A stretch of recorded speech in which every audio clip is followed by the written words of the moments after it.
You open your timeline, maybe make some rough cuts. Next thing you know, you're 2 hours deep into a doom scroll and have yet to make any progress on the video you set out to edit. A video that should have taken you a couple of hours now ends up taking you an entire week. This delays you uploading, drains your creativity, and ultimately slows down the growth of your channel and leave you feeling burnt out with creating content. I've edited over 4,000 videos for online coaches in the past 3.5 years, and in this video I will share 5 evidence-based strategies to make video editing addictive for you too. These strategies will help rewire your brain to crave creation over consumption and make editing feel weirdly addictive instead of mentally exhausting. Let's get into strategy number 1.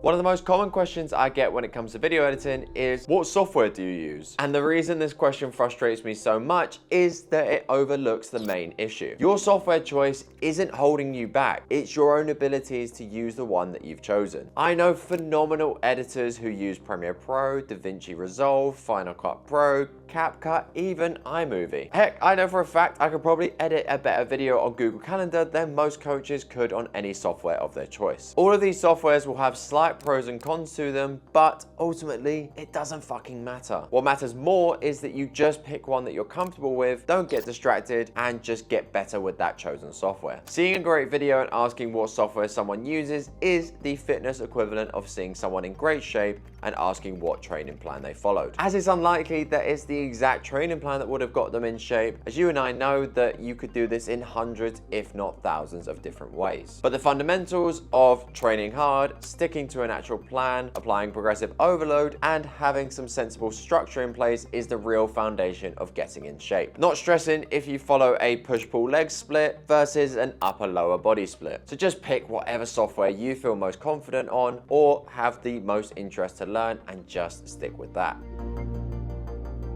Now, the next issue you face as a coach or content creator is that editing videos is only a small chunk of your workload. If I was to give you a video to edit and I wanted it to be the best video you've ever made, how long would you need to edit it? Would it take an hour, 3 hours, 5 hours, or maybe even the whole day? The answer to that question is that you need as much time as physically possible. The problem, you don't have unlimited time. You have clients to manage, admin to take care of, not to mention the actual creation of the content before you even think about video editing, which is why I introduced something called editing time limits. This stemmed from the ever-present feeling of Parkinson's law, which, for those who don't know, states this: work expands to fill the time available for its completion. So by setting time limits in place for your edits, this allows you to focus on the major tasks that are actually going to move the editing forwards and stop you sweating the little stuff that will literally make next to no difference. Because trust me, I've been there, and there is nothing worse than spending 45 minutes of your time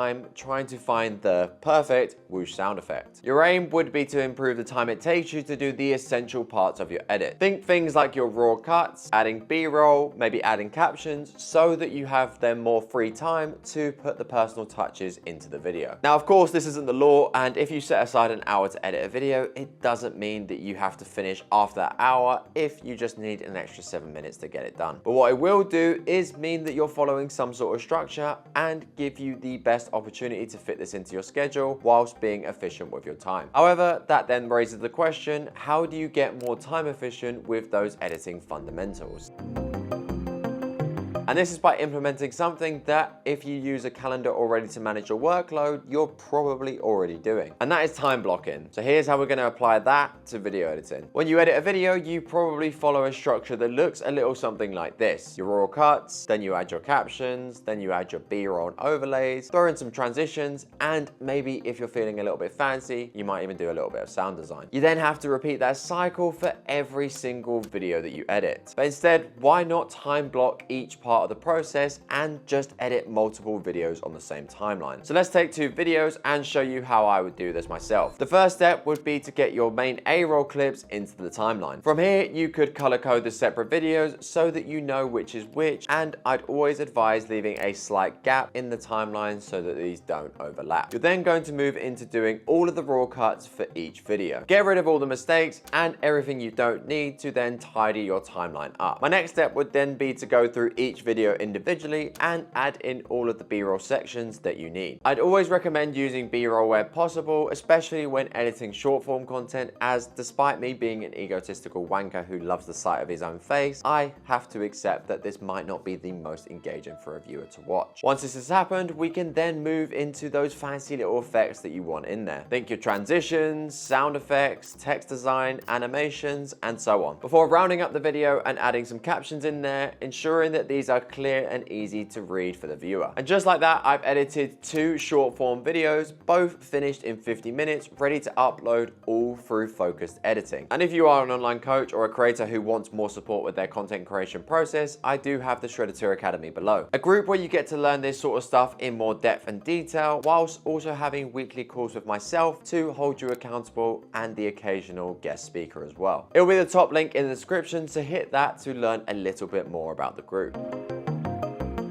Now, one aspect of video editing that I know has saved me thousands of hours when editing over the years is by learning keyboard shortcuts. These will allow you to perform quick actions in your timeline without needing to use your mouse for every single section. These will take about 10 minutes to learn, and then it's just a bit of short-term pain of forcing yourself to use them for the long-term gain of being more efficient with your edits. The beauty of these is that you can easily find these within your editing software and can actually change the shortcuts to whatever buttons you so wish. Now, I'm not saying you need to learn every single shortcut, but learning a few that you use on a regular basis will be an absolute game changer. Here's some that I frequently use, bearing in mind that I edit on Premiere Pro, so these buttons might look slightly different for you. Q and W. Q will cut everything to the left of my cursor on the clip selected, and W will cut everything to the right of my cursor. This is a lot more time efficient than always having to come over to my razor tool, cut the bits I want to trim out, delete the selected clip, and then manually moving these clips back together on my timeline. A, the track select forward tool. Do you ever have to insert something in your timeline halfway through, but don't want it to impact the rest of your edit? Usually you'd have to have the precision of a brain surgeon with your mouse or trackpad to select on all of the clips you want to move forward. Instead, by hitting A on my keyboard, this brings up the track select forward tool, which will automatically select everything on my timeline forward of where I select. This ensures that nothing gets lost within my edit and allows me to make quick changes if something is missed out. Command plus L. When clients send me videos where the audio file is separate to the video file, this is a super fast way for me to separate the audio from the original file so that I can swiftly replace it with the correct mic audio. Now, I could go on and on with these, but hopefully these give you a little bit of a picture on how these could actually improve your workflow once you get more of them trained into your fingertips. Now, all of the previous steps will not work, of course, without the massive elephant in the room.